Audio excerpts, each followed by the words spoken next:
uno de los firmantes o el que apareció allí como que presentó la denuncia ante la justicia y la amplió en la jornada de ayer, es Esteban Paulón, diputado nacional por Encuentro Federal. Diputado, ¿cómo le va? Buen día. Albino y Luciana, los saludamos por el aire de FM Cielo. ¿Qué tal, Albino, Luciana? Buen día, ¿cómo están? Buen Gracias día. por atendernos. No, por favor. Nos cuenta, digamos, de qué se trata esta denuncia que hizo ante la justicia y después vamos a hablar de la presentación que hicieron reclamando la interpelación del ministro y en todo caso las ¿Cómo consecuencias que no? eso puede tener. ¿Cómo no? Bueno, en primer lugar, bien lo decías vos, cuando el Congreso de la Nación votó 4 veces, 2 en diputados y 2 en el Senado, la ley de emergencia en discapacidad, en el segundo caso por una mayoría absoluta de 2/3 de los votos presentes, ratificó la voluntad de avanzar en esta ley, en la aplicación de esta ley, y el gobierno demoró en un principio la publicación de la ley inexplicablemente porque no hay ningún plazo que se lo permitiera o que estuviera establecido, pero demoró esa publicación, por lo tanto, al demorar la publicación también empezó a demorar la posibilidad de implementar la ley. Nosotros por eso hace 2 semanas lo intimamos al jefe de gabinete de ministros y a los funcionarios del boletín oficial y de la Secretaría Legal y Técnica para que publiquen la ley cuanto antes y la comiencen a hacer operativa. Esa intimación fue desoída, a pesar de que se notificaron de nuestro pedido, por eso avanzamos en una denuncia de abuso de autoridad e incumplimiento de deberes de funcionario público, en la cual incorporamos también al presidente de la Nación, obviamente porque ya lo que se estaba incumpliendo no era el mero acto de publicar, que puede parecer un hecho casi, te diría, administrativo, sino que también había un incumplimiento en que la ley avanzara como era la voluntad del Congreso. A Este, partir de esa denuncia, finalmente se destraba la publicación de la ley y esa ley es publicada el día de ayer. Primero en un texto del boletín oficial y en segundo lugar un decreto que la promulga, que es como el segundo paso para avanzar en su implementación. En ese segundo paso, insólitamente, el gobierno establece, en un decreto al que también firma el ministro de Salud, Mario Lugones, que va a devolver la ley al Congreso, algo que no existe, no está previsto en la Constitución, no tiene antecedentes históricos y que habla claramente de un desconocimiento de lo que es una ley votada por el Congreso y que está en vigencia, ¿no? Y que tiene que ser cumplida. Por eso El ayer argumento es que ampliamos la ustedes le denuncia. busquen fórmula de financiamiento porque insiste en abrazarse a ese concepto, digamos, ¿no? Bueno, es un concepto falso porque primero que es el Ejecutivo el que decidió hace 2 años gobernar sin presupuesto. Por lo tanto, más allá de qué fuente de financiamiento tiene, y nosotros en el proyecto de ley las incorporamos o incorporamos algunas de las posibles fuentes de financiamiento, incluso se lo faculta al jefe de gabinete para que pueda hacer todas las reasignaciones presupuestarias que desee, pero el gobierno no tiene presupuesto. Por lo tanto, el primer incumplimiento en este sentido es del propio Ejecutivo, que el año pasado decidió prorrogar por segundo año el presupuesto y no someterlo al voto en el Congreso. En segundo lugar, el gobierno no pregunta, ni consulta, ni le manda nada al Congreso cuando decide eximir por 1.800 millones de dólares aproximadamente en impuestos las retenciones a las grandes agroexportadoras, a las 4 grandes agroexportadoras, que son las que tienen hoy los granos que se van a liquidar en estos 2 meses para la campaña. Entonces hay ahí una clara prioridad del gobierno de favorecer algunos sectores concentrados de la economía para poder mantener planchado el dólar y llegar en relativas buenas condiciones a la elección de octubre y no atender la demanda de cientos de miles de personas con discapacidad, sus familias y los prestadores que están con enorme angustia porque ven que después de una lucha de casi un año, esta ley se empezó a discutir en febrero, aún hoy no logran que esa ley se termine de implementar. Entonces, Esteban, aparte el gobierno tiene que cumplir, y su responsabilidad es gobernar y por lo tanto nosotros dimos las herramientas, le planteamos de dónde salen los recursos, ahora le toca al jefe de gabinete hacer las adecuaciones presupuestarias correspondientes. Esteban, te quería preguntar, la ampliación de denuncia que presentaste ayer, ¿tiene en lo concreto alguna repercusión, alguna consecuencia o es una formalidad que hay que cumplir?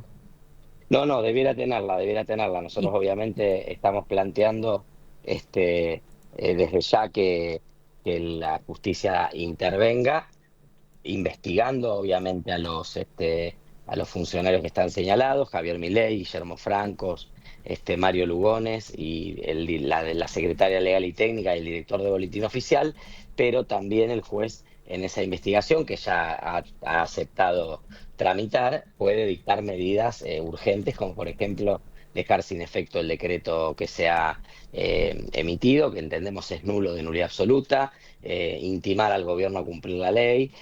Tiene alternativas el juez para avanzar en ese sentido, más allá de la investigación en paralelo que pueda hacer de si efectivamente existió o no la comisión de un delito, y también que la ley hoy esté publicada permite que familias, prestadores, personas con discapacidad se puedan presentar a la justicia Pedir para algún tipo de demandar amparo. Sí, claro, algún amparo colectivo, alguna medida cautelar que entiendo en las condiciones en que estamos debería brindarse, debería darse, y obviamente el gobierno tiene que ponerse a derecho. Hay una ley votada, una ley aprobada, el gobierno la tiene que cumplir, no puede andar haciendo constitucionalismo creativo, esto de que devuelve una ley a lo que inventó, que se le ocurrió al gobierno que podía hacer, y bueno, es un antecedente muy, muy complejo. La interpelación a la que convocaron al jefe de gabinete, que naturalmente está íntimamente relacionada con esta determinación, porque entiendo que es el que está facultado y tiene la obligación de redistribuir las partidas si no lo ha hecho, ¿puede derivar en una moción de censura, eventualmente con una determinación, una sanción del Congreso de separarlo del cargo? Está así pedida, es una interpelación y moción de censura, es un mismo paquete, así se solicita. No hay antecedentes tampoco desde que existe la figura del jefe de gabinete, que se incorporó en la reforma constitucional del 94. No hay tampoco antecedentes de que saliera una moción de censura. La verdad que hay mucho malestar y mucha preocupación, porque la verdad que el jefe de gabinete lo que hace con el presidente al desconocer la Constitución Nacional es grave. Nosotros a veces puede ser que se nos pase un poco, se minimice, pasan tantas cosas que nos parece que es algo más. La verdad que no es algo más que el propio presidente o el jefe de gabinete, que juraron cumplir y hacer cumplir la Constitución, hoy la estén desafiando. Y lo que a mí me parece más lamentable es que nadie en la justicia de oficio ha alzado la voz para denunciar esto, ¿no? Que es un tema muy, muy grave. Así que me parece que va a proceder aquí en la Cámara de Diputados ¿Y requiere el de pedido de mayoría interpelación. especial? ¿Cómo es eso? Es una resolución que se tiene que votar en el Pleno por mayoría especial, pero es una mayoría no agravada, es decir, son 129 diputados y diputadas, es la mitad más uno de los miembros del cuerpo. El jefe de gabinete, en caso de que se apruebe, tiene que concurrir al Congreso y en esa concurrencia responder algunas de las preguntas que se le hacen, se le formulan, es una interpelación con preguntas específicas, y luego de que termina de dar las explicaciones, dependiendo si convenció o no a la mayoría, se vota y también por 129 votos se lo remueve. Si se fuera aprobada la moción de censura en la Cámara de Diputados, pasa al Senado ya sin participación del jefe de gabinete, y se vota como una resolución, y si obtiene 37 votos, queda removido el jefe de gabinete. Uno entiende que en el proceso político, en el camino, renunciaría antes, ¿no? Porque la verdad que nadie se va a exponer a perder una votación doblemente, más cuando es tan grave lo que ha ocurrido y lo que está haciendo el jefe de gabinete. Esteban, la última tiene que ver con otro tema que se discute por estas horas, que es la interpretación que muchos de tus colegas hacen en el sentido de que lo que está negociando en este momento en el gobierno norteamericano, o con el gobierno norteamericano, el presidente Milei, requiere de aval de parte del Congreso de la Nación. Esto efectivamente es así, puede provocar que haya alguna determinación de la Cámara rechazando cualquier acuerdo que no cumpla con esa condición. Totalmente. Todo endeudamiento externo, y esto lo dice la Constitución, es facultad, es potestad del Congreso de la Nación.